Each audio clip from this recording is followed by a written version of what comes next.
श्रवण कुमार कथा। पौराणिक युग में शांतनु नामक एक सिद्ध साधु थे। इनकी पत्नी भी एक सिद्ध धर्मपरायण नारी थी। कहानी उस समय की है जब शांतनु और उनकी पत्नी बहुत वृद्ध हो चुके थे और उनकी आंखों की रोशनी भी चली गई थी। इन दोनों का एक पुत्र था जिसका नाम था श्रवण कुमार। श्रवण कुमार बहुत ही सरल स्वभाव का व्यक्ति था।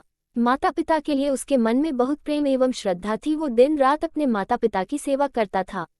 अपने माता पिता का बच्चों की तरह लालन पालन करता था। उसके माता पिता भी स्वयं को गौरवशाली महसूस करते थे और अपने पुत्र को दिन रात हजारों दुआएं देते थे। कई बार दोनों एक दूसरे से कहते कि हम कितने धन्य हैं कि हमें श्रवण जैसा मातृभक्त पुत्र मिला, जिसने स्वयं के बारे में ना सोचकर अपना पूरा जीवन वृद्ध नेत्रहीन माता पिता की सेवा में लगा दिया। इसकी जगह कोई अन्य होता तो विवाह के बाद केवल स्वयं का हित सोचता और बूढ़े नेत्रहीन माता पिता को कहीं छोड़ आता और खुशी से अपना जीवन व्यापन करता। जब ये बात श्रवण ने सुनी तो उसने माता पिता से कहा कि मैं कुछ भी भिन्न नहीं कर रहा हूँ, यह मेरा कर्तव्य है। जब मैं छोटा था तब आपने मुझे इससे भी ज्यादा अच्छा जीवन दिया और अब मुझे ये सौभाग्य प्राप्त हुआ है कि मैं आपकी सेवा करूं। आप दोनों जो भी इच्छा रखते हैं मुझसे कहे, मैं उन्हें अवश्य पूरा करूंगा। तब शांतनु और उसकी पत्नी कहते हैं, पुत्र श्रवण, हम दोनों की आयु बहुत हो चुकी है, अब जीवन का कोई भरोसा नहीं है, किसी भी समय हमारी आंखें बंद हो सकती है। ऐसे में हमारी एकमात्र इच्छा है, हम तीर्थ यात्रा करना चाहते हैं, क्या तुम हमारी यह इच्छा पूरी कर सकते हो? श्रवण कुमार अपने माता पिता के चरणों को पकड़कर अत्यंत प्रसन्नता के साथ कहता है, हाँ पिताश्री, ये तो मेरे लिए परम सौभाग्य की बात होगी कि मैं आप दोनों की इच्छा पूरी करूं। श्रवण अपने माता पिता को तीर्थ करवाने हेतु एक कांवड़ तैयार करता है जिसमें एक तरफ शांतनु एवं दूसरी तरफ उनकी पत्नी बैठती है और कांवड़ के डंडे को अपने कंधे पर लादकर यात्रा शुरू करता है। उसके हृदय में माता पिता के प्रति इतना स्नेह है कि उसे उस कांवड़ का लेश मात्र भी भार नहीं लगता। अपने पुत्र के इस कार्य से माता पिता का मन प्रसन्नता से भर उठता है और वे पूरे रास्ते अपने पुत्र श्रवण को दुआएं देते चलते हैं। तीर्थ करते समय जब वे तीनों अयोध्या नगरी पहुंचते हैं तब माता पिता श्रवण से कहते हैं कि उन्हें प्यास लगी है। श्रवण कांवड़ को जंगल में रखकर हाथ में पत्तों का पात्र बनाकर सरयू नदी से जल लेने जाता है। उसी समय उस वन में अयोध्या के राजा दशरथ आखेट पर निकले थे और उस घने वन में वह हिरण को शिकार बनाने के लिए उसके पीछा कर रहे थे। तभी उन्हें घने जंगल में झाड़ियों के पार सरयू नदी से पानी के हलचल की आवाज आती है।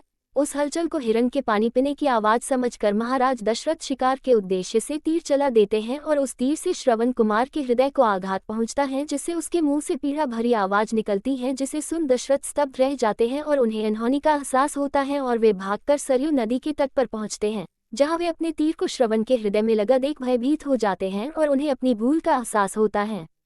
दशरथ श्रवण कुमार के समीप जाकर उससे क्षमा मांगते हैं। तब अंतिम सांस लेता श्रवण कुमार महाराज दशरथ को अपने वृद्ध नेत्रहीन माता पिता के बारे में बताता है और कहता है कि वे प्यासे हैं, उन्हें जाकर पानी पिला दो और उसके बाद उन्हें मेरे बारे में कहना। और इतना कहकर श्रवण कुमार मृत्यु को प्राप्त हो जाता है। भारी हृदय के साथ महाराज दशरथ श्रवण के माता पिता के पास पहुंचते हैं और उन्हें पानी पिलाते हैं। माता पिता आश्चर्य से पूछते हैं, उनका पुत्र कहाँ है? वे भले ही नेत्रहीन हो पर वे दोनों अपने पुत्र को आहत से ही समझ लेते थे। माता पिता के प्रश्नों को सुन महाराज दशरथ उनके चरणों में गिर जाते हैं और बीती घटना को विस्तार से कहते हैं।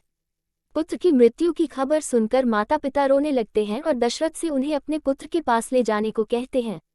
महाराज दशरथ कांवड़ उठाकर दोनों माता पिता को श्रवण के शरीर के पास ले जाते हैं। माता पिता बहुत जोर जोर से विलाप करने लगते हैं।